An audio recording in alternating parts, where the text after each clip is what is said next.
Good afternoon, everyone, and welcome to the third and final panel for this afternoon. As this is Violence as a Public Health Issue, I'm your moderator, Christopher Flood, the drummer Norris. I'm part of the WURD Radio Morning Show team, which you can hear every morning from Monday through Friday, 7 to 8 p.m. I'm on 7 to 8, but the show's on from 7 to 10. I'm going to do a quick introduction of the panel, but before so, I wanted to let you guys know we're doing a violence collaborative at WURD Radio. It's part of a multimedia project where we're seeking solutions to violence. You can go to wordradio.com to participate in any of our online forums. But before we wanted to get to the panel, we kind of wanted to do a quick icebreaker just to kind of understand who's in the room and take some of the questions that we have from the social inquiry that was on our website and just try to get an idea on if it's relevant to the audience here. So the first question I'll read, just raise your hand, just a quick survey, raise your hand. If you want to abstain, just don't raise your hand. The first question is, raise your hand if you or a loved one has experienced a life-changing physical violence. So it's about roughly 8 or 9 people in the room. Okay. Raise your hand if you or a loved one had difficulties accessing resources from the city or state after an episode of violence. It's 1, 2, 3, 4, 5, 6, 7, 8, 9, 10. So that's 10. And last one, raise your hand if you didn't know that there were resources from the city and state that you can access when you experience an episode of violence. Okay, and their hands are up. 1, 2, 3, 4, 5. Okay, great. So we're going to kick it right off and start with Caroline Menapace. We're going to go straight down and do a quick introduction. And actually, let me read your bios first, and then I'll let you guys do a more personal introduction, okay? Caroline Menapace is a violence prevention specialist for the CHOP Violence Intervention Program. She has rich experience in working with youth and families affected by violence and trauma. Michael O'Brien, who's seated directly next to her, serves as an advocate for youth rights and social change in underserved communities. His professional experience touches the world of performance, art, public health, and trauma-informed care. Mr. O'Brien was awarded Child Advocate of the Year in 2014 for the Philadelphia region by the Pennsylvania Department of Education for his work assisting youth living in emergency housing. Marla Davis-Bellamy was recruited, and she's all the way over there. Marla Davis-Bellamy was recruited to the Katz School of Medicine at Temple University in 2010 and is the director of Philadelphia Ceasefire and the director of Civic Engagement at the Center for Bioethics, Urban Health, and Policy. Scott Charles, he is the Trauma Outreach Coordinator for Temple University's hospital and is director of Temple University's Cradle to Grave program, an award-winning hospital-based violence prevention initiative that illustrates the harsh realities of gun violence for public school students and adjudicated youth. Mr. Charles also coordinates the hospital's Project Turning Point, a unique violence intervention program that seeks to reduce the likelihood of re-injury and retaliation among recent gunshot survivors. And last but certainly not least, Victoria Greene, seated in the center, founded EMIR, which means Every Murder is Real, after the 1997 death of her only son, Eric. Ms. Greene worked for the Philadelphia prison system as a drug and alcohol counselor for 20 years. Thank you guys all for being here. And so, Carolyn, we're going to start with you. 30 to 60 seconds introduction of what I didn't cover in your bio, but more so if you can make it personal, if there's a personal connection to violence you'd like to share. Sure. Well, first I'd like to say thank you so much for including me in this panel and having Children's Hospital Violence Prevention Initiative be represented here today. We are a large initiative at the Children's Hospital which is addressing violence through a few different programs, one of which being the Violence Intervention Program, which I am a part of. I am excited to share a little bit more about what we're doing with youth and families in Philadelphia. And hoping to get the word out about some of the resources that we work closely with in Philadelphia and with the families and children that we serve. Good afternoon, everybody. I guess what's not on there is that I have a lot of family experience with, I think, varying forms of violence. I don't think violence just comes physically. I think there's psychological violence. I think there's economic violence. There's a lot that happens in our neighborhoods and happens to us that can promote the body to respond in a number of ways in terms of like stress and stressful events. And so, you know, I grew up relatively poor. I grew up in a community that was not safe. I was in my first shootout when I was 5. I didn't do anything. I was trying to play. And you know, so I take a lot of those experiences with me to this day. In fact, at the Village of Arts and Humanities, we're working on a project that includes the renovations of some basketball courts where a number of violent experiences have taken place, and we've all been sharing stories about basketball and our lives, and I had kind of forgotten about that experience until we were doing a story circle, and I had to think about my first memory on a basketball court, and that was actually it. So, a number of ways that violence has impacted my life, but that's just a quick bit. Good afternoon. Thank you for coming out. My name is Victoria Greene. As he said, I'm the founder and executive director of the EMIR Healing Center. EMIR is my son's name, and it also stands for Every Murder is Real. EMIR is a community-based nonprofit. We work with families who have been affected by homicide. And homicide is the most impactful, horrendous crime that a human being can experience. And we work on trauma and supporting families because of homicide, because of the trauma. Family members are ill physically and mentally, and that's important. Families are co-victims of homicide. They are underserved, under-researched, and I am giving them a voice. Well, thank you for having me. I'm really honored to be here. My name is Scott Charles. As was mentioned earlier, I'm the Trauma Outreach Coordinator for Temple University Hospital, the hospital that treats more gun victims than any other hospital in the state of Pennsylvania. I've been there since 2005, and I estimate that in the time that I've been there, we've treated probably somewhere around 5,000 gun victims. I'm in charge of the outreach and intervention programs among the ones that were mentioned, Turning Point and Cradle to Grave. I also distribute free gun locks within the community for individuals who have firearms and small children with no questions asked. When I was 2, my older brother Eric was shot. When I was 5, my older brother Daryl was shot. My father died when I was 9, and when I was 10, my sister Angie used one of my father's handguns to commit suicide. And while we talk about firearm violence as certainly being the leading cause of death for young black men, and it certainly is here in Philadelphia and throughout the nation, one of the things that we don't discuss often is the reality that 2/3 of gun deaths in America are suicides. You know, we'll get into it a little more deeply, but this is certainly what drives my passion to try to reduce the rate at which we are harmed by firearms, both nationally and locally. Thank you. Thank you. I certainly want to commend WURD for incorporating this discussion about violence in today's empowerment experience. My name is Marla Davis-Bellamy. I'm the director of the Philadelphia Ceasefire program based at Temple University School of Medicine. And we actually look at violence as a disease. We think it operates like a disease. And our program is actually a replication site of Cure Violence, C-U-R-E, violence. Cure Violence was actually started in Chicago by a physician by the name of Dr. Gary Sluckin, an epidemiologist. And Dr. Sluckin has spent a number of years studying the spread of a number of infectious diseases in Africa. And once returning home to Chicago, he noticed that the shooting patterns in Chicago mimic that of some of the diseases he had actually traced in Africa. He started this program about 15 years ago. The program initially was called Chicago Ceasefire, and now it's called Cure Violence. The program is being replicated in approximately 30 cities and 50 neighborhoods nationwide, everywhere from Kansas City to Omaha, Nebraska to Durham, North Carolina. We actually have 30 sites now in New York State.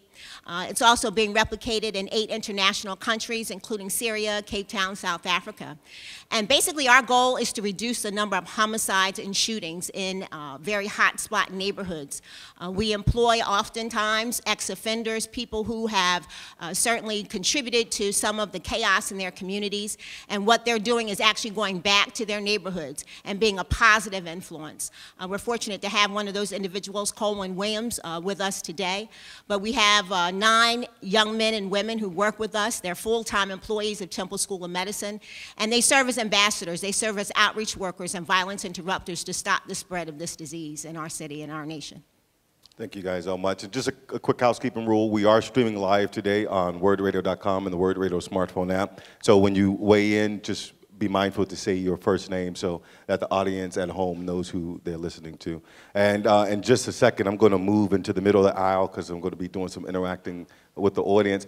But before we get to the public health thing, does everybody in the room understand what violence as a public health issue means? If you were just to kind of hear that term, does that resonate with you, or is it kind of ambiguous? I see some eyes that say it's kind of ambiguous and some that shaking. Can they get a show of hands on how many people understand the concept of violence as a public health issue?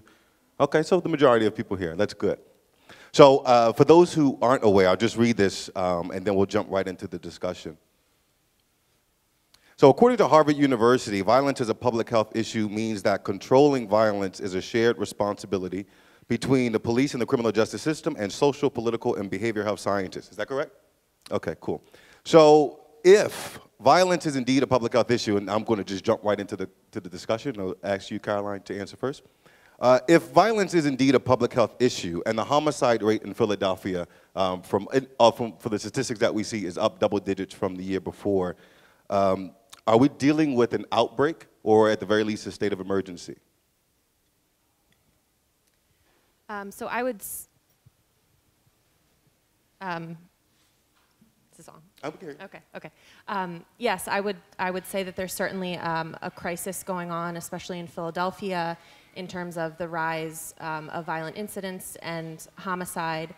And I think the important part for us to think about when we're looking at this issue of violence as a public health issue is that we know outcomes for youth, and I will speak to youth because that's the population that I'm working with, but we know the outcomes for youth who experience violence, who witness violence, are poor. There are some consequences for those youth who are witnessing or experiencing violence themselves, such as problems in school, mental health issues, challenges in their relationships and in their communities. We know from the ACEs study as well, which looks at adverse childhood experiences and long-term effects on adult health. So we know that there are some outcomes and some consequences for youth and individuals affected by violence, which means that we are charged with intervening early and working with these youth and families to address violence so that we can interrupt some of those cycles and interrupt some of the long-term poor consequences. Dr. Charles, for the duration of this conversation, I'm going to refer to the increasing homicide rate as an outbreak. Is that fair? I don't know. I don't know if it's as much an outbreak as it is a trend that we've started seeing in the last few years. The numbers have gone down. We've almost halved the numbers. And I hate to talk about gun violence just in the context of homicides. I mean, one of the things that we often lose sight of is the fact that in Philadelphia, we save north of 80% of gun victims. So this really isn't as much a question of whether you live or die as it is the degree to which you're going to suffer once you've been shot. But we've certainly nearly halved the numbers a couple years ago from where we were back in 2004. But the truth is the numbers have begun ticking back up. And I don't know that it's as much an outbreak. Right now we're at about somewhere just above 1,100 shooting victims in the city. Last year we finished with 1,280. How many you say already? I think we're just north of 1,100 shooting victims. We'll probably end up where we were last year, right around 1,300 What number would constitute an outbreak? Well, I mean, I think that... If we wanted to use that terms in the context of public public no health. number is acceptable, to be honest. But I think that what you're seeing is just kind of this flat line, this status of somewhere between 1,200 and 1,300 shootings. What would be alarming is if we suddenly jumped up to 1,500 or 1,600, or we were where we were back in 2006 when we had 2,004 shootings. But the question is, I don't think we should be looking at it simply as, this year to that year, but simply how do we push this number down to a number that's much more acceptable? And certainly 1,100, 1,200 shootings is nowhere close to being acceptable. So, I mean, I've been talking to people, and this question is for you, Marla. I'm going to ask you to weigh in. I've been talking to people ahead of this conversation about this public health issue and trying to use it in the terms and language of public health. There's some people who do look at the news and they see this as an outbreak. They feel that way. And so when you look at what traditionally happens when people are experiencing outbreaks, they typically quarantine people, right? And I'm wondering if that's a conversation or a unpopular point, more so than a conversation, that's being had in the medical spaces, that maybe we should quarantine those who are the most at risk for violence. Is that a conversation you've heard? Not necessarily. I'm the former chief of staff of the Pennsylvania Department of Health, and I can tell you when we were involved in an outbreak of hepatitis C some years ago, what we do is we identify public health workers that go into a particular community and identify those who have been impacted and those who are at risk, and then really try to work to stop the spread of hepatitis C in that particular case. So that's what we're doing in terms of the cure violence models, trying to stop the spread of the disease, interrupt the spread of the disease. The whole notion of quarantine is not something that I've heard. I mean, certainly I'm sure that there are individuals out there who think that way. But when you talk about Philadelphia and the numbers, I know in 2013, the numbers were something like 5,051 young people had been killed between the ages of 14 and 24. That's a crisis. Right. That's a crisis. And we have an opportunity in terms of cure violence to work with other cities, other states, other countries. And other cities are responding a little bit differently than Philadelphia, because quite honestly, to me, it's just become the norm. You know, we hear about someone getting killed. We talk about it for a couple days, you know, a little one, a 3-year-old, a 4-year-old, a 6-year-old shot. And it doesn't have to be a young person, but we talk about it for a couple of days and then we go on to the next thing like nothing ever happened. There's something wrong with that. In 2009, the city of Seattle had 4 teenagers that were killed. They started a major youth violence prevention initiative because 4 children were killed. How often do we see 4 children killed? Too often. So there's actually, I think, something wrong here in terms of Philadelphia responding to what I think is a crisis. Mike, did you want to weigh in on that? Thank you, Marla. As of November... This is Victoria, by the way. Oh, I'm sorry. Victoria. As of November 30th, we have 293 murders, homicides in the city of Philadelphia. Last year at this time, we had 256. Last year, the total amount was 277. We now have 293, so we're hitting 300. Trust me, November 30th, it's what is the 2nd of December? Oh, we've had another homicide, maybe 2. So like Marla said, it is a normalization of violence, a normalization of homicide. We just accept it as, well, that's just the way it is. Another thing to remember is that families who have suffered homicide, there is a lack of support for them. And these are families. They have young people. They have teenagers. They have little children. What help do they get for their trauma? Then you wonder why they pick up a gun and they out shooting, or they feel they have to protect themselves. There is not the support that is needed for these families.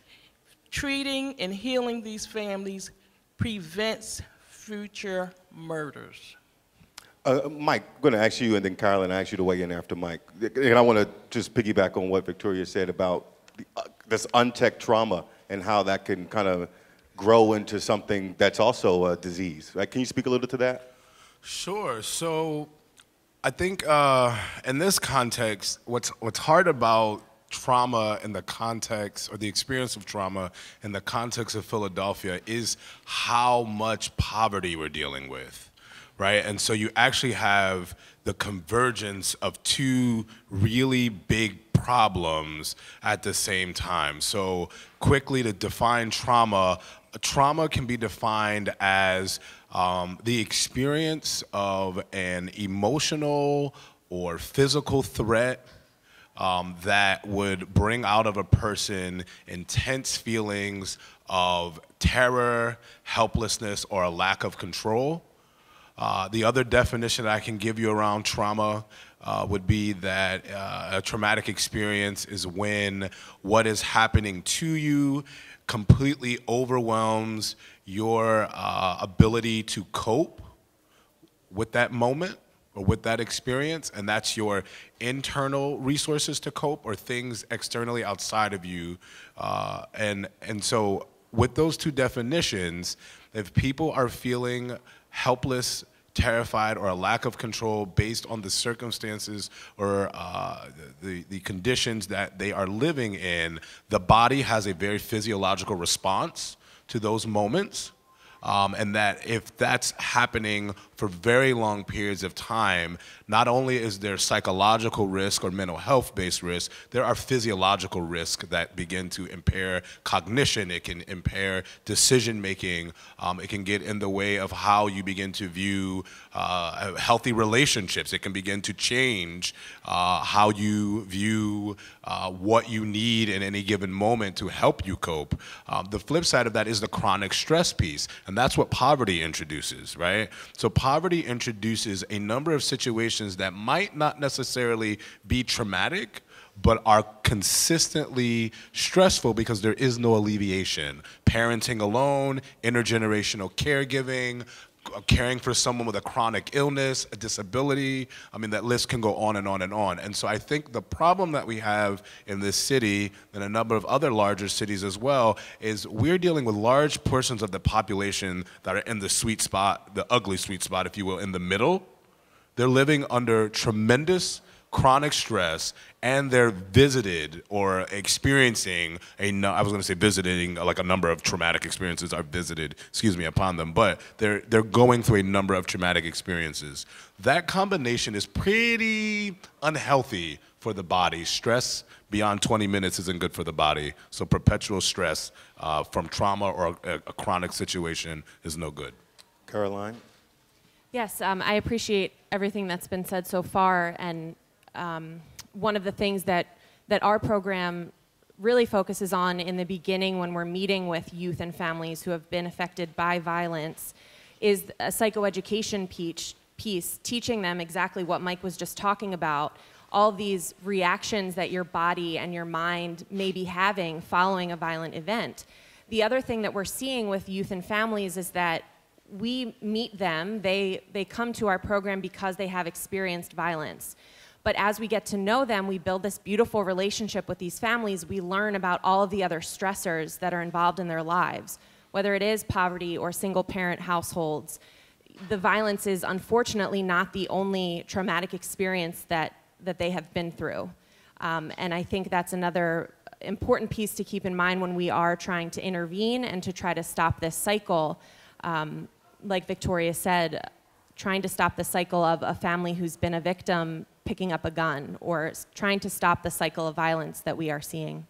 Scott, I want to stay on the topic of trauma for a second. The way Mike framed it was that trauma is a result of violence, right? That correct? Pretty much. Can be. Can be. But it also seems like it could be kind of predate someone speaking to the violence, right? Getting into violence. And if they're already experiencing trauma, even though they've never experienced violence, that trauma can lead them to violence? Absolutely. So I'll meet every gun victim who gets admitted to Temple Hospital. And one of the benefits of my job is the ability just to go around and round on patients and have conversations with them. And it's rare for me to encounter a gun victim who hasn't had trauma in the past. But they've also in the past been perpetrators of violence. And so this is part of the cycle of violence that Marla has talked about, that everybody here has talked about, in trying to find innovative ways to interrupt this violence, this cycle of violence, is the challenge that is before us. I mean, one of the things that I think that we have to begin addressing is how to make communities more resilient.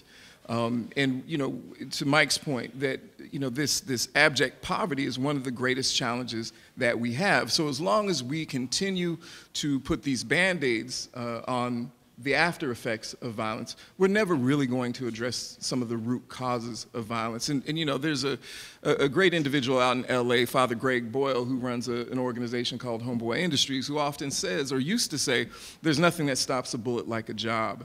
And out of the 5,000 gun victims who've been admitted to Temple since I've been there, it's rare to find gun victims who have jobs, and I think the same is pretty much true for those who are the perpetrators. We can't continue to come here and have these panel discussions about the trauma of violence until we start talking about the trauma of poverty and the way that it kind of leads to this violence that we see. I'm glad you mentioned that. Victoria, in just a second, I'm going to ask you to talk about you know, how you felt traumatized after the killing. But Marla, why aren't we having the conversation then, or maybe we are and I'm not listening to it, but why aren't we having the conversation about preventing trauma then, rather than preventing violence? I think that all too often when we talk about violence, we want to point the finger. We want to initiate blame, who's responsible, instead of really embracing the fact that all of us, quite frankly, are responsible in regards to what's happening in our community. You know, our children in this city are in crisis, from foster care to adjudicated youth. And we need to do a better job in terms of addressing that. I think, you know, once we started talking about trauma and behavioral health, people were a little bit more receptive in regards to the discussion. But in terms of our approach, we talk about violence as learned behavior. And if, in fact, you are LeBron James Jr., you have been exposed to basketball all your life. Or if you're Tiger Woods, you've been exposed to golf all your life. But if you're a young man who has been exposed to violence all their lives, why are we so surprised that this young man is picking up a gun? Because that's all he has seen all his life. So those of us who are here in this room and in the city, we need to think about that and think about how we can become a bit more engaged with the young people of our city, because I just think that there's a disconnect. When we talk, oftentimes, you know, we work with shooters. Typically young men and women who are out there taking other folks' lives. And when I say that, people are taken back. And certainly I understand that.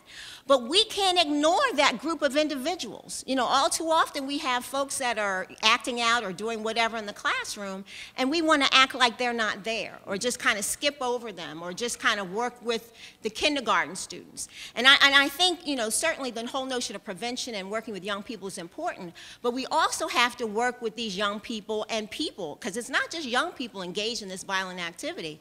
We've got to address, you know, in terms of what's going on. Michael talked about poverty, you know, and then I heard earlier in terms of one of the panels, employment, jobs. Jobs, I mean, are critical to the work that we do.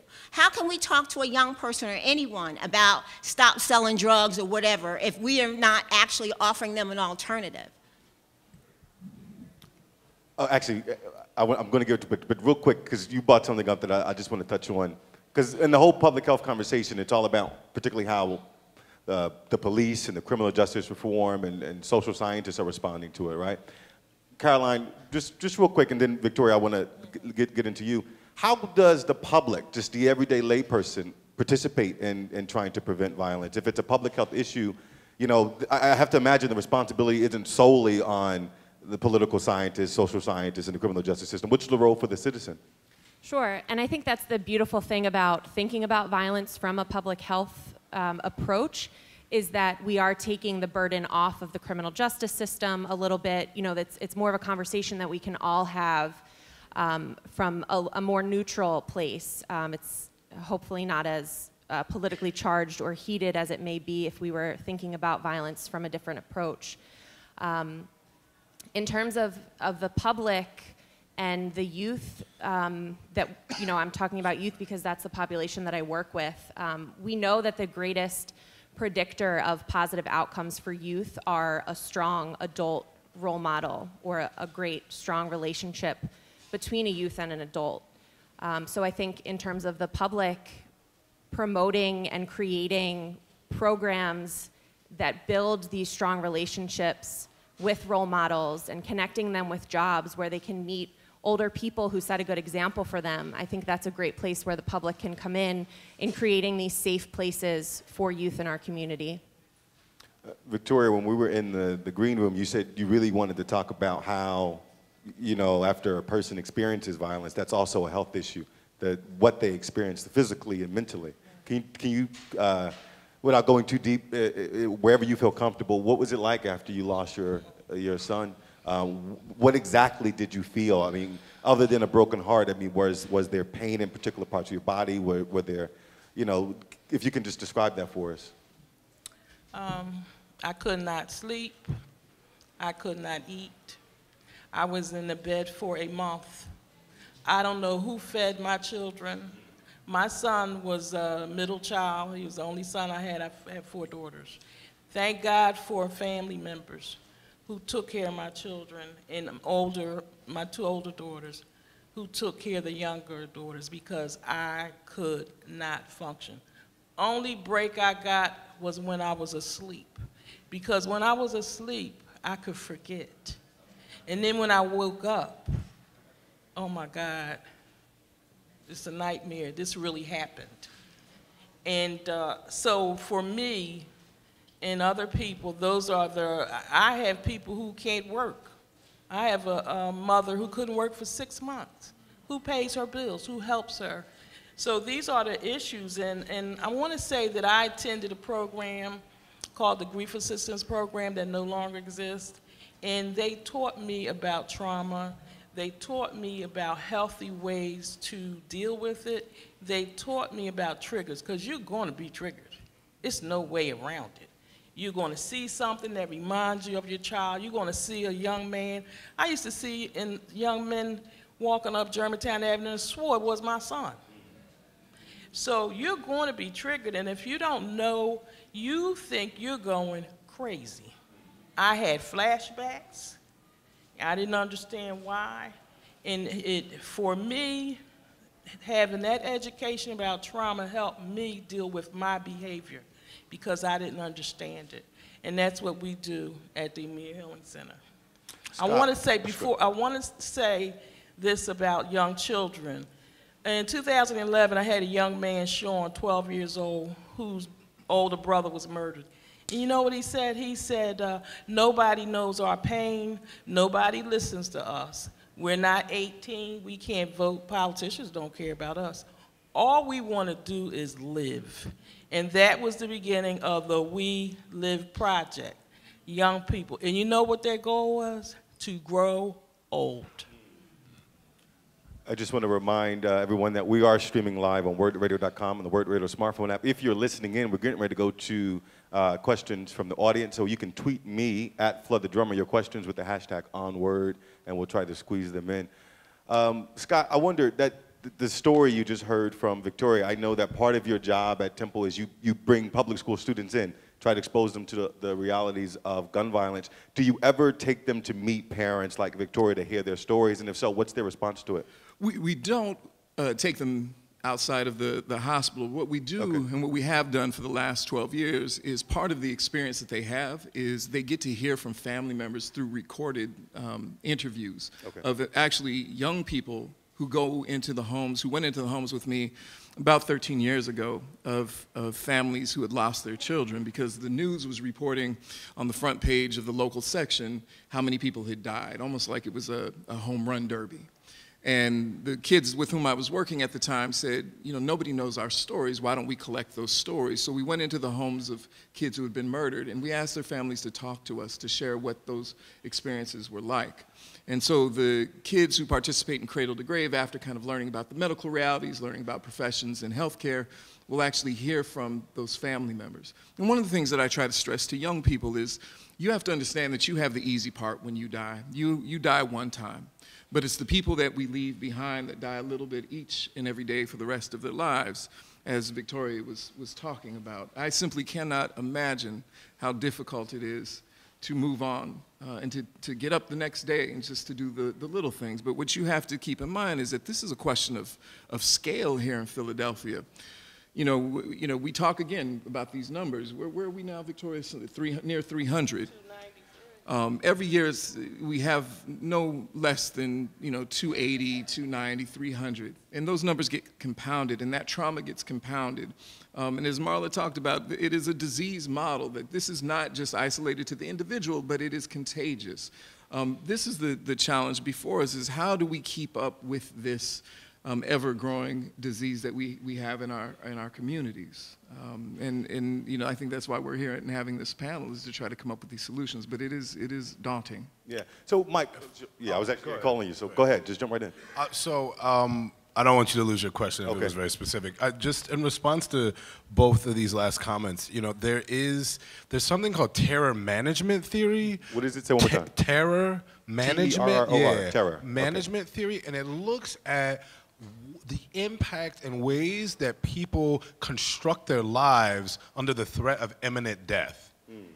right? And when you talked about that, we want to live peace, that's the world I tend to exist in with young people. It's either like, if I grow up, when I grow up, if I make it to 18, you ask them questions about beyond 18, and you can see them kind of stare into the sky like, I don't really know, right? And I don't know if the weight of that has hit us as a public health issue in and of itself.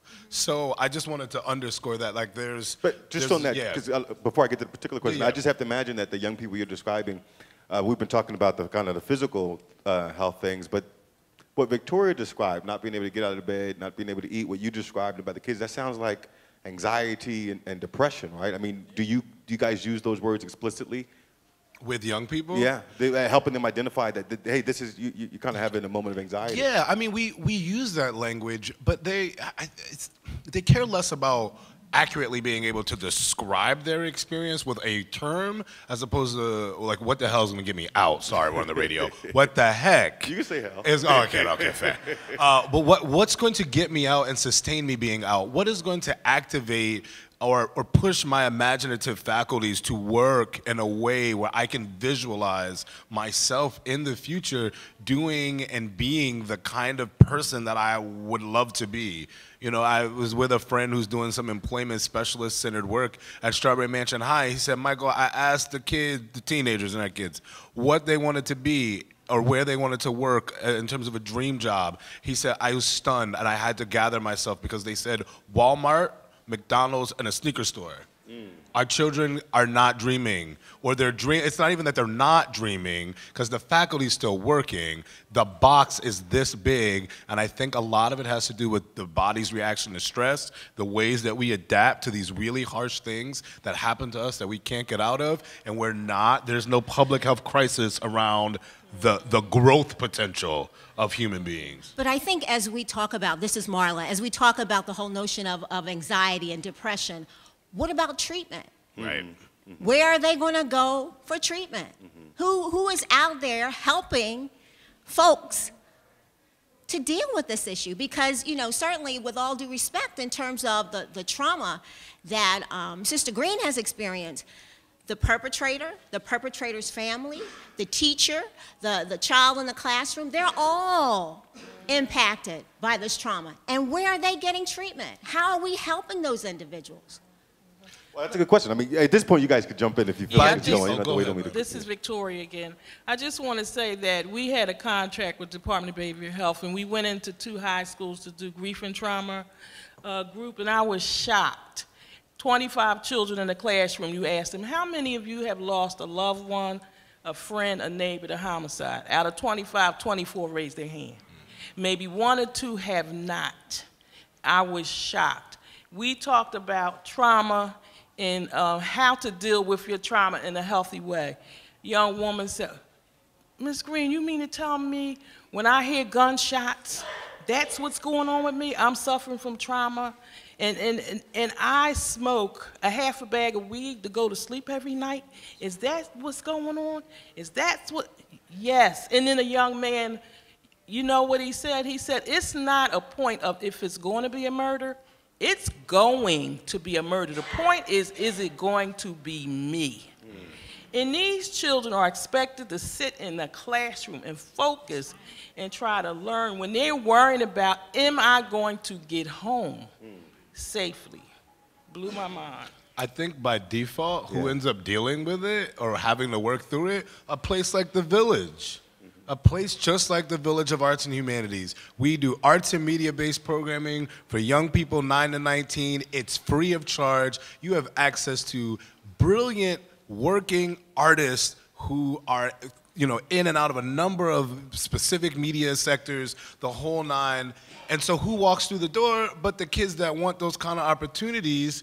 And guess what? A majority of them are impacted by the foster care system and the juvenile justice system, and they've lost relatives or a brother or a sister to gun violence. And so unfortunately, what tends to happen is the community program and the school are the places that end up having to be the almost like constant first responders to these young people's traumatic, the impact that trauma has had on their lives, right? And so I'm with Marla. We've got to figure out if treatment is by default happening in those spaces, or the idea of treatment is at least taking some seed form there. How do you strengthen those spaces and places to better address what's coming through the door?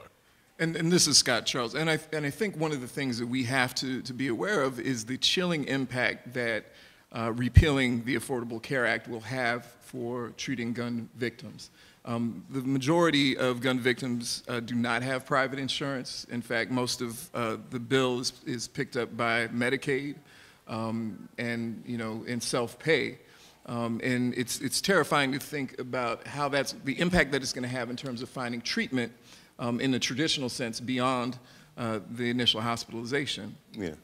If you guys have any questions, we're going to start lining you guys up right in the middle, and then we're going to go right to your questions. Just start lining up right in the middle, and we'll get right to you. Mike, I'm glad you brought up the Village Art and Humanities. I want to ask you a question, and then Caroline, and then Mike, and then we'll go to the audience.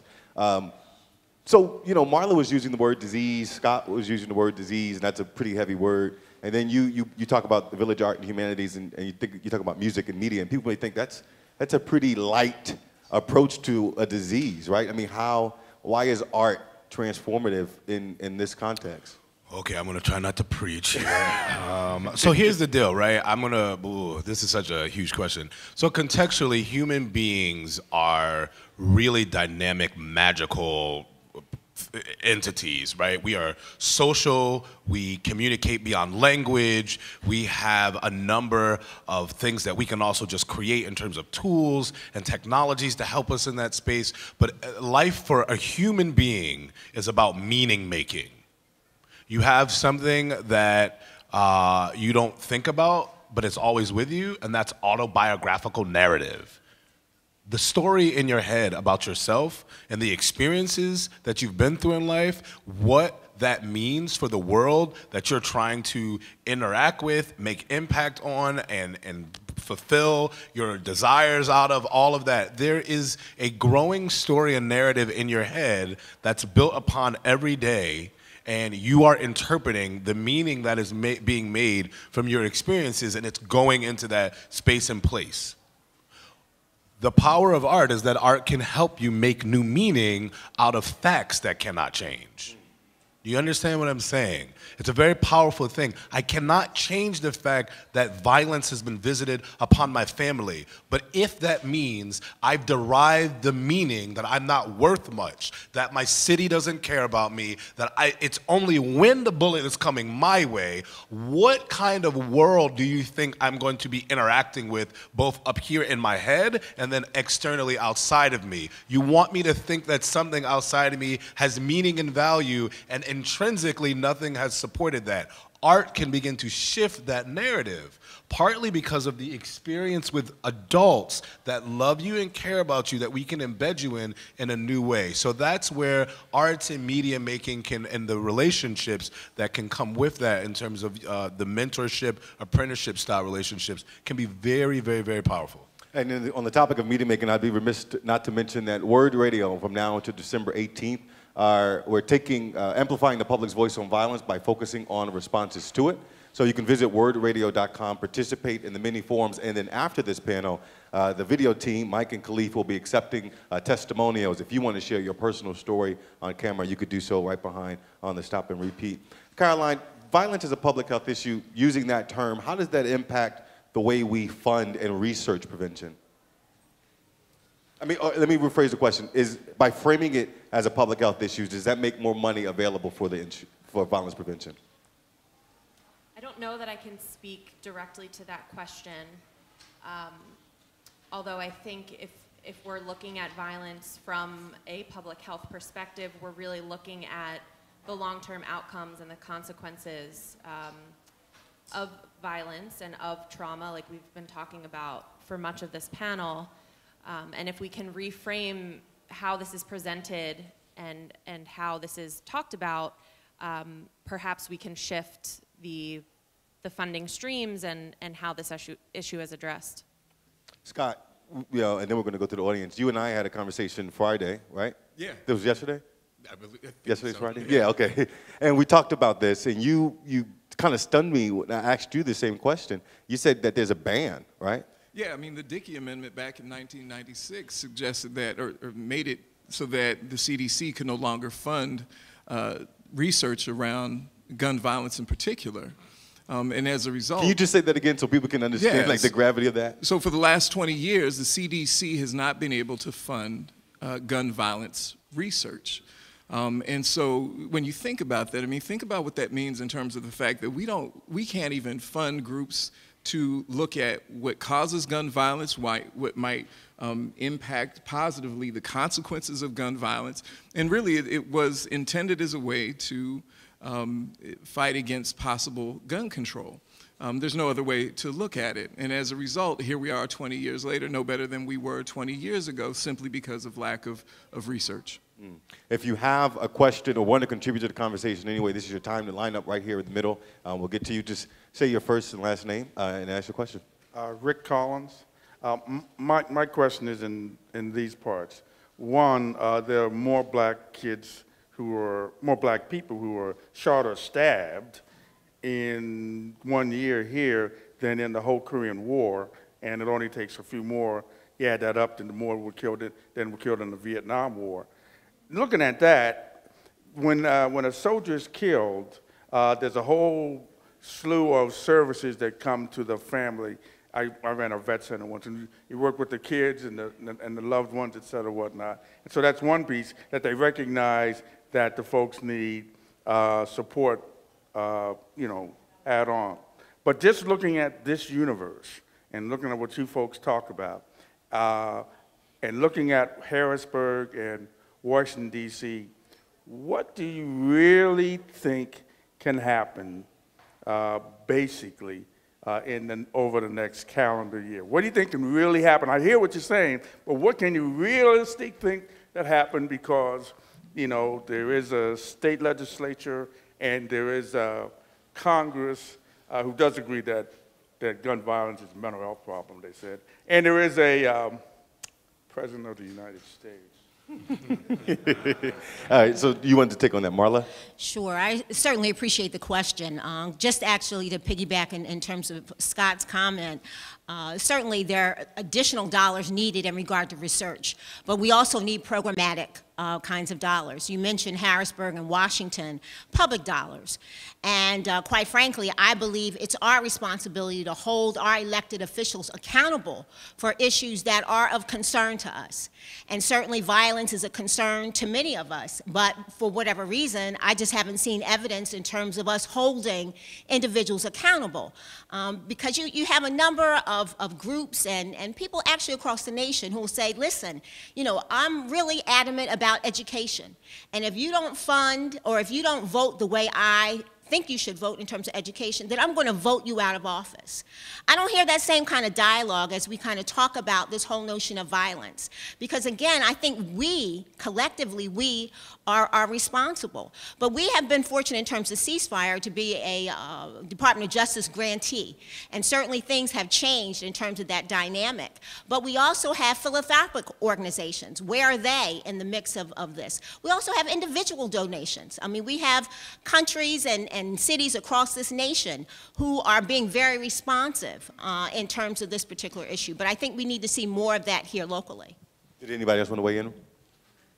Okay. I mean, I do, real quickly. Sure. I think exactly what WURD is doing with this media inquiry piece around violence and mass dissemination. I know for a space like The Village, we can amplify narratives, and we can do it in a multimodal way. We can work with partners to push this, the media and the content and do it through pop-ups and all kinds of things to purposely push this issue super forward and try to get people to get little bits of information like what Scott shared that they didn't know. I think half the reason people are not voting is because there's no emotional connection to it.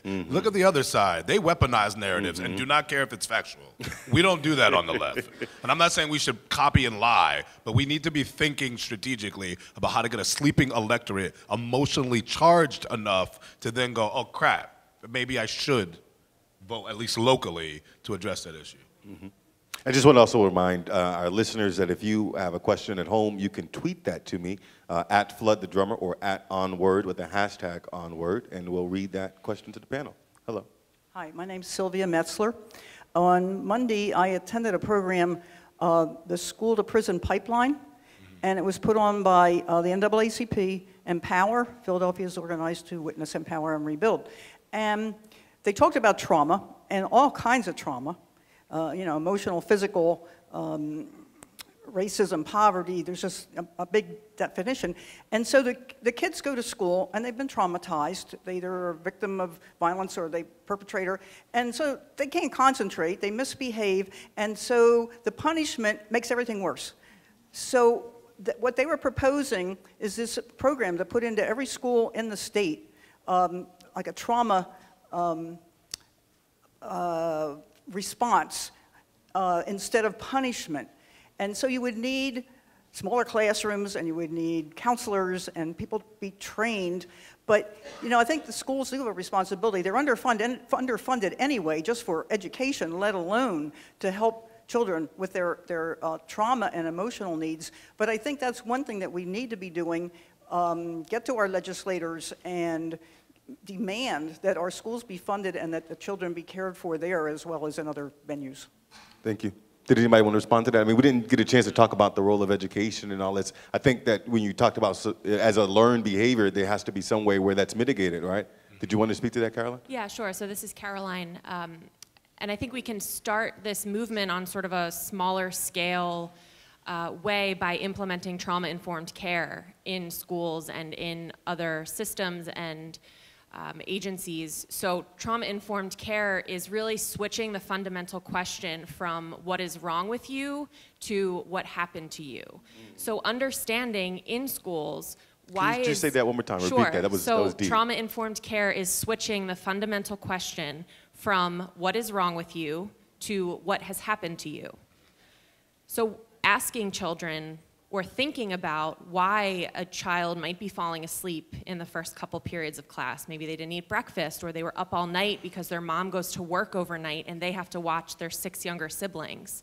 Understanding what's going on for them that is resulting in these behaviors that we end up punishing and then perpetuating that cycle and really not addressing the issue or helping these kids. So understanding what is going on for these kids, what is going on for these people, what has happened in their lives, rather than what is wrong with you. Mike, is it fair to say that if a school doesn't have trauma-informed care or professionals who teach and whose curriculum is informed or their responses to children are informed by trauma-informed care, do we run the risk of re-traumatizing kids every day? Oh yeah, absolutely. We're already re-traumatizing children every day. I mean, I think that needs to be the first thing. Okay. As I think, I think one of the things that we're not framing these issues well, right? We are re-traumatizing children every day. It is a victim to prison pipeline. As much as it's a school to prison pipeline, I think we need to be a little more human-centered. We're talking place to place, and I think we need to be talking about the person and what happens on the journey to the person. And even victim to prison might be short-sighted, but at least a step forward into what the framing might need to look like. So the same with schools. We are re-traumatizing children. How do I know that? Because the teacher is also traumatized, acutely aware of the needs in the room, acutely aware of their shortfalls, and not being trained well enough to deal with those issues, having to do it day in and day out. A stressed out, trauma-impacted teacher plus a stressed out, trauma-impacted classroom equals what? You fill in the blank. You know what I mean? Sounds like they got the Amen choir going. Thank you, guys. Victoria? Thank you. This is Victoria again. When we went into the schools to teach trauma and grief in those classrooms, the first group we taught was the staff, the teachers, the janitor, everybody, for them to understand. And what she's saying is right. Not what's wrong with you, what has happened to you, what has happened to you. And also think about a teacher who has lost a student to murder. Right. And she's expected, what help does she get? I had to talk to a counselor has to be trained in grief and trauma. Yes. That's a big difference. When I have to talk to a counselor and explain to her why this young man is devastated because his father was murdered. And she says something, oh, they must be talking about his father all the time. You know this counselor is not trained in grief and trauma, and that's what we need desperately. Thank you. How you doing? How you doing? My name is Corn Williams. I work for Philadelphia Ceasefire as an outreach worker and a violence interrupter. I definitely wanted to just chime in a little bit as far as the issues that's been being, the topics that's being addressed. Can I ask you a question before you respond? Sure. Well, violence interrupter, that may be a word most people aren't familiar with. Can you just explain what that is? Yeah, when you hear about, the beefs out in the street, and, there's always a beginning, like, our whole thing is prevention, intervention. By being on the streets consistently in target areas like the 22nd District, we hear what's going on. Our streets is to the ear. You know what I mean? As an ex-felon, you know what I mean? I'm what they call a credible messenger. You know what I mean? I'm tried and tested. The young boys gonna listen to us. Marla talked about the concept that Dr. Sluckett came with after studying in the third world countries, how the diseases that spread, and how he came back to Chicago and he seen the same replica when he looked at the disease, the disease of violence and how it spread, hurt people. So being out here and understanding more than anything, like the question that you asked is, in the dialogue is beautiful. It gotta start in the home. My appeal is always black men need to step up and be accounted for. See, it's a home that makes a community. It's a community that is reflective to society. We're in a crisis now, but you look at around, there's no black men in the household to identify stress, to reduce stress. You know what I mean? The trauma that we deal with every day. Little children hear gunshots like they hear the ice cream man truck now, but they still continue to play. You know what I mean? So now we're in a position now that, we can let the legislation and politics talk about funding and all this other stuff, but men need to step up. See, we gotta be the first teachers. You know what I mean? When we reduce the stress and the trauma in the home, that's reflective of the classrooms. Unfortunately now, to get into some of the major schools, we gotta go through metal detectors. How can a child function thinking him or her, am I gonna make it home? Because they didn't close so many schools down, and now their corridors to get to the next school, they gotta go through a neighborhood that's been beefing for years. We talk about police. Some people shy away from them. They're needed, but the real police is needed in the household. For the man to sit there and police his home, he must be there. I think the word dysfunctional family started in 1975, but we know for real. You know what I'm saying? But that's when you start to see James Evans removed out of the household. We need James Evans back. We get that, we good. Hashtag bring back James Evans. Thank you so much. How are you? How are you?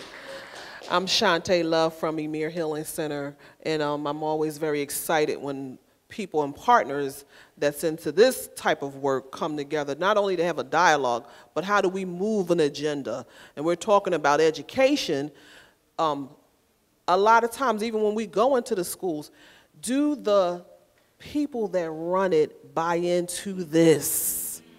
Do they actually believe in this? That's actually what I was just thinking about when you were talking about the trauma-informed care. I'm thinking, how does Dr. Haidt feel about this, right? And how do we get the systems that not only drive us politically to address the different lenses that's coming from the city of the concerns? We have people that are grassroots, evidence-based. We have the educators. We have those components. But how do we all come together to get this driven to what comes through different lenses to hit the impact that's needed?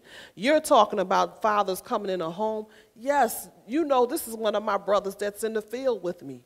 They need to be in the home. But how do we empower the young brother of color to be a dad? How do we empower them economically? How do they get back into their roles and feel embraced? But how do they do that? That's work that we need to do and conversations that we need to have as a people. And I want to thank us for all coming together. Thank you. Is there any other questions? Oh, come on. You guys can come right up. How are you? My name is Crystal Canty, and I came today to inform everyone that we're having a rally for education. It's actually December the 14th. It's at the school district headquarters. It's from 2 to 7, and we're also looking for any entrepreneurs, business people, community leaders who wanted to come out and share their experience, and just like this gentleman did, his concerns, is needed. And we also formed a union for parents in Philadelphia, who really is for Pennsylvania, so that we could help change the legislation that's here, that's going forth, especially the bill with, I think, Donald Trump trying to cut $9 billion from our education fund in 2018. So the rally is next week, the week after next, December the 14th, at 2 to 7 at the school district headquarters. So I hope to see everyone here. And what's your name? My name is Crystal Keith. Okay, so people can look you up in the panel and sign in information? Sure. Okay. Sure. I have business cards that I can get. Okay, thank you so much. All right. You want to do that? Yes, thank you. How are you? How you doing? All right. Patrick, right? I was just sitting back listening to the panel, and I was thinking, I was like, we had 2 black mayors in the city, right? Well, 3 actually. 16 years of street, another. Whatever happened to the CETA program? The who? The CETA program. After CETA programs like summer jobs, okay, after school jobs. Yes, yes. Okay.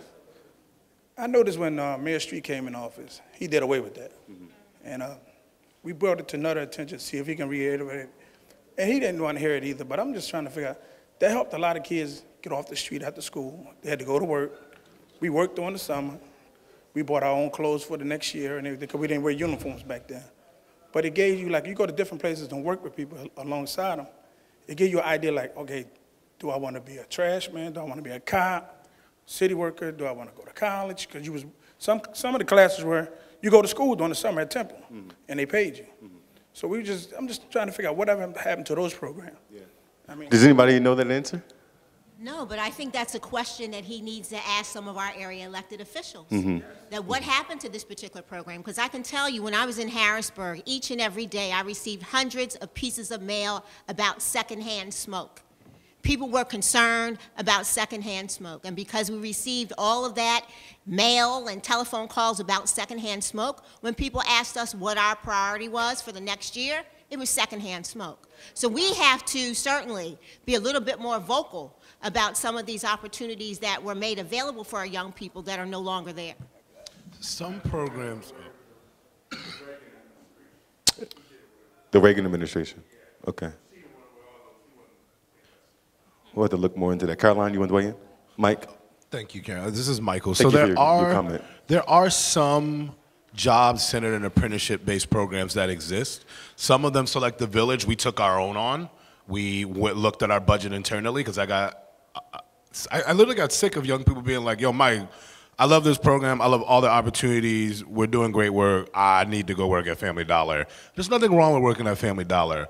But at 16, if I can have you around, you know, recently Grammy-nominated producers who are traveling the world and giving you so much time a week and taking you across the city, taking you outside of the city, and showing you everything you were talking about, these touch points of real life places and spaces where work they've fantasized about and like really happens, that's more beneficial than the Family Dollar thing. So we went internally and built that mechanism. PYN, Philadelphia Youth Network, they do summer jobs. We never really have enough for all the students.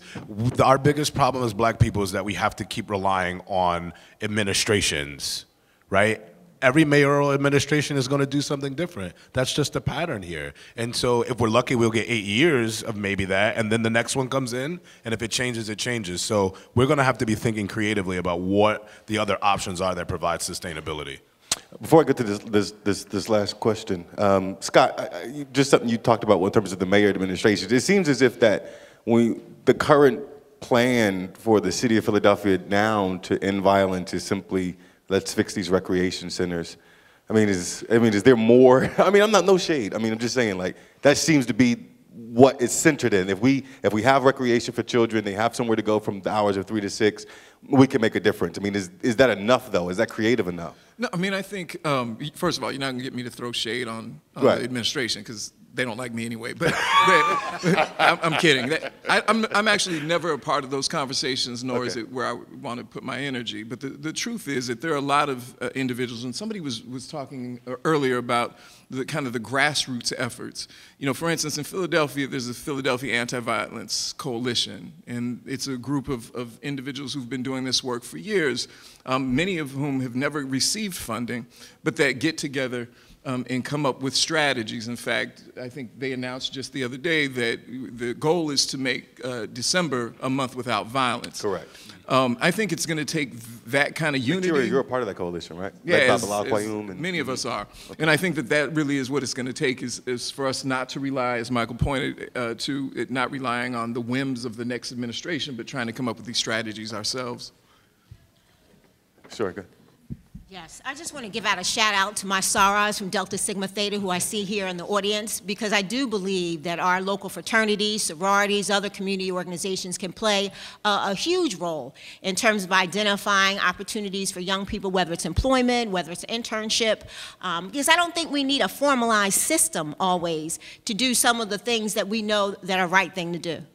Yeah, and Rick was right. Not that he needed any validation, but I just got a tweet from Gregory Halston, who's listening live. He's the executive director of Power, and he says, quote, the CETA program was a great jobs program from the 70s. It was destroyed by the Reagan administration. Elections have consequences. Yes. Yeah, that's one to just kind of settle on, right? Amen. Let the church say amen. Asa Khalif of Black Lives Matter. Yes, first of all, I want to thank WRD for providing a space for us to have these conversations, which is important and needed. And I want to also thank Sister Victoria for turning her pain into power. Your voice is needed. The streets are talking. You are well respected and loved and supported. And it's an honor to actually have a chance to meet you face to face. I heard a lot about trauma, and yes, that is extremely important in our community, but we cannot discuss trauma when it comes to Black and brown trauma, which is very important, without mentioning trauma that is caused by law enforcement in our communities. I've dealt with several young people just this month whose fathers have been murdered by law enforcement. And so that's a trauma in itself. So all of these things are extremely connected when we're talking about Black lives and we're talking about trauma and pain. So there has to be conversations not separate. We have to have it jointly together and have a support system for our children, not only when they're affected by Black and brown violence, but also violence that involves law enforcement, and how to deal with those and have a support system that is not weird to be angry because someone with a badge murders someone that you love, and there's no time limit for that. We just buried, we're having our anniversary of my cousin Brandon Tate Brown. We just picked out his tombstone. Another Thanksgiving dinner or holiday, another Christmas without him. His anniversary is coming up December 15th. Their family's in pain now. So when we're dealing with, again, trauma, we got to connect it all together and make sure there's a support system and mechanism for us to rely on and support and love one another. Don't go anywhere, because I want to ask you a follow-up question and then go right back to you. David Jones was a 30-year-old Black man who died June 8th. He was shot in the back. And about 2 weeks later, you and I and a few others had a meeting with the police commissioner. You actually raised that issue, but you raised it in the context of stop and fondle, which is this police practice where they weren't just stopping and frisking, they were reaching their hands into the underwear of Black and brown men on the street and humiliating. Sexual assault, right? You talked to the police commissioner, you told him that level of violence inflicted on them by police is where they go back to the community angry and ashamed and kind of could contribute to violence. What did you feel like his response was? Did you think he understood? Because that was your question, right? I mean, was that you? Somebody asked, do these politicians actually understand the trauma-informed care? Are they buying into it? Did you feel like he bought into it? Did you feel like, the elected officials you talked to about this are buying into it? Well, we can have a lot of lip language when it comes to elected officials. They need to be connected to the individuals on this panel. They need to be reconnected to our communities and really have conversations with our young people. I can't speak for the commissioner. I hope he got the message. But our young people are facing trauma on every hand. We're dealing with violence within our community that is perpetrated by people who look like us. We're dealing with law enforcement. We're dealing with sexual assault, we're dealing with poverty. All these things are connected. And again, we have to have conversations, and what I would hope will come out of this conversation is that we have connections, that we make connections and build coalitions. So there is a support system when we get to the root of the anger. And then we have a support system together collectively that's in a safe space that we can help our young. Can we take 30 seconds to clarify a rumor? Basically, if you're a Black Lives Matter Pennsylvania, and oftentimes when we have these conversations, people always say Black Lives Matter doesn't care about violence, or where are they in the conversation of violence? Can you just speak 30 seconds to that? No, we believe in, first of all, we're on the front lines, and that's for not only just for Black Lives Matter Pennsylvania, that's for all of the activists under the banner of social justice. We are in the streets, we are fighting with, we're dealing with conflict resolutions, we are connecting or we're at least reaching out for individuals who have those type of positions where conflict resolution. If we can get to the root before they get to the guns, then we can really make some progress. So just because it's not on 11 o'clock news doesn't mean that we're not in the streets. Thank you. Last question or comment? Well, this is my last comment. Okay. This is my last comment, and it's for two things. For the brother from Black Lives Matter, when a few weeks ago, Police Inspector Craighead, along with Taya, did a artistic of police officers, reentry, and victims of violence.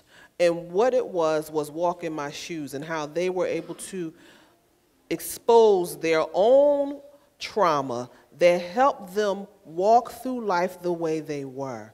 We cannot go away from the idea that the work that the police are doing, that they're victimized and they are responding to some of their hidden pains, and they are reacting on the community. And we have to get to them so that that portion can stop, as well as help those families that's been impacted by the work, the things they've done wrong. And also to my brother Charles, when he's talking about a coalition, yes, we declared December violence-free, and that the coalition of us, PAVC, have gotten together and have work that we're doing. We're hitting the community all systematically together to stop some of this, and also to kind of de-escalate some of this, to have conversations in the streets, in the church, in the mosque, in the barbershop, in the laundry room, at the school, outside the school, to have conversations so that some of these people who are in pain, that we can validate their pain, but how can I take you to a different place so that maybe for tonight you won't pull the trigger, that something happens and you can walk away, that a dad can go home to their kids and make a phone call and say, hey, I love you. And I think that those types of work is very important, that we don't need legislation to do it, but to do it more, we got to have resources. Thank you. I know that you're about to wrap up the panel, so I just wanted to This is WURD's Steph Renee. folks. Just wanted to let everybody know that we have resource sheets for you, everyone in the room, that is titled 4 Ways to Engage with the WURD Radio Violence Project. So we want everyone sitting in this room before you leave to take one of these, because that will help you to continue to engage with us on this subject. And I'm sure that Flo will make other references to how this project is being engaged on our airwaves. For those of you who have testimonials that you would like to give today, after the panel concludes, we'll be collecting video testimonials in the back of the room. And so we encourage you to come, stop by the table, fill out a quick questionnaire, and we will be able to start gathering some of those stories as a part of this overall initiative for WURD Radio to get deeply engaged in telling our stories in this work. And we also just want to let people know who are sticking around for the conclusion of today's event that after this panel, we'll also be having a resume and career building workshop in the demonstration kitchen. And so we invite you all to stick around and continue to build skills and resources here with us today. Thank you. And so for those who are listening, if you want to give a testimony, of course you're not here, you can go and download Anchor in your Google Play and App Store. And even if you're here, actually, you could download Anchor. That's one of the new tools, one of the new platforms that WURD Radio is using to amplify the public's voice on violence. So you may want to write this down or just take out your phone. Oh, it's on the sheet. Okay, great. Again, that's Anchor. If you're listening at home, A-N-C-O-R. You can get that in your Google Play and App Store. What did I say? Y'all knew what I was talking about, though. I'm going to wrap up. Did anybody learn anything new today? Just by a stretch of hands. Anybody? Oh, that's awesome. Anybody who didn't get a chance to ask a question, we got 5 minutes. Can I just hear from someone who didn't speak yet on what you learned today, if you don't mind sharing what you learned? Okay. Just say your first and last name for me. I'm Sandra Fields. You spoke about trauma affecting teachers. Well, a number of years ago, I was a teacher of second grade at Ivy Leaf School, and then former Councilman Joseph Coleman's granddaughter was in my class. Her mom was at my school at a birthday party for her. They left the school, went to the middle school to pick up the brother, and went to her home, and she was shot dead in the lobby. I didn't realize it then, but it did affect me, not right away, because I was more concerned for the children. And once she got back to my school, I started, every time we had a birthday party for one of my students, I always worried about, will they go home safe? Will I see that mom again? And so now I'm realizing that I was affected by that. And that's what I learned today. Thank you so much for sharing that. Does anybody else want to jump in and tell me what they learned today? Come on, I just saw a whole bunch of hands. Okay. Well, someone who hasn't spoke yet, we'll get back to you. Who hasn't spoke yet? Laura Elam. Hi, what I learned today is I'm not alone. Believe it or not, I lost someone through violence too, and I was in the military in Germany. And because that relative wasn't from me, he was my nephew, I wasn't allowed to leave the country. Wow. So therefore, I did all my mourning by myself in another country for 2 years. That's my story. Thank you for sharing that. Going once, going twice. Anybody else want to say what they learned today? Okay. Well, I want to thank you guys all for being here. This was Violence as a Public Health Issue. Again, I want to remind you all to visit wordradio.com and participate in our online violence forum. And in the last, let's say 120 seconds, we'll give you guys each last word, contact information, how people can contact and participate in the work that you guys are doing, starting with you, Caroline. Sure. So I'm from the Violence Intervention Program at Children's Hospital. We work with youth ages 8 to 18 who have been injured as a result of violence, who come through the emergency room or the trauma unit at Children's Hospital.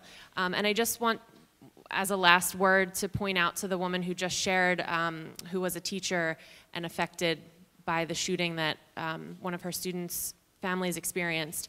I think you just gave a great example of something that the community can begin doing, is having these conversations about how we as individuals are affected by these events, and that the reactions, although they are uncomfortable and not fun to experience, that is a normal reaction for your body and for you to be experiencing based on what happened, which was not normal. So that's one of the things that we try to share with the youth that we work with, is that they experienced an abnormal event, but the reactions that they are having in their bodies and in their lives, that's our body's normal way of reacting.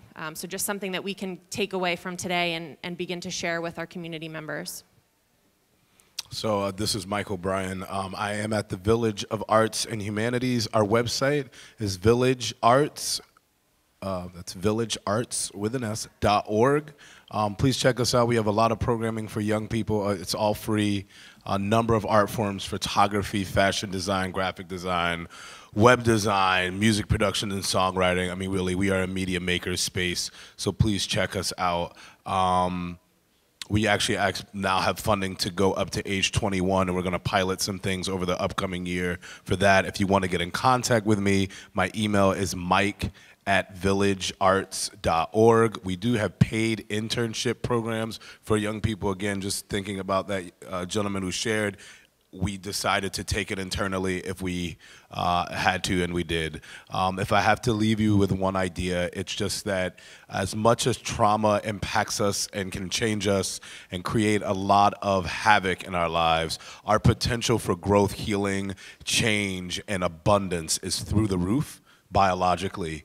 And I think our goal is to attune to our growth and healing potentials as opposed to attuning just to our pain points. But that doesn't mean we should minimize our pain. We attune to the capacity for healing, growth, and change while honoring and addressing the magnitude of the pain, and we move towards optimal living and thriving from the end of pain and detriment. It's a journey though, all right? Victoria Greene, the EMIR Healing Center is located 59 East Haynes Street in the Germantown section of the city. Our phone number is 215-848-4068, emirphilly.org. And we are having a benefit concert December 8th. It is a night of music for healing. I have flyers here. It is a wonderful experience, and it is to further our vital work that we do. Thank you. Thanks. My name is Scott Charles. I want to use my time to encourage folks. We have so many firearms out there in the city of Philadelphia. If you know somebody who has a small child and has a firearm, who loves their children as much as they love their guns, have them contact me if they need a free gun lock, no questions asked. Many times, law enforcement are the main source of gun locks. And unfortunately, a lot of the people, for a lot of reasons as expressed here earlier, are reluctant to go to law enforcement to get those gun locks. If you reach out to me, I'll provide one, no questions asked. I can be reached at 215-707-8398. Or I can be contacted by email at scott.charles@tuhs.temple.edu. Thank you. Thank you very much. I want to thank our moderator and panel and all of you for being here. This is a very, very important issue. You can reach Philadelphia Ceasefire at 215-204-3321. I brought a few posters, Stop Shooting People. Certainly want you to spread the word about the work that we're doing in the community. We're also looking to partner with community organizations and individuals who really want to address this whole notion of violence in our community. Thank you. To our panel, thank you so much. To our panel, thank you so much for being here. We appreciate it. Let's give them one round of applause.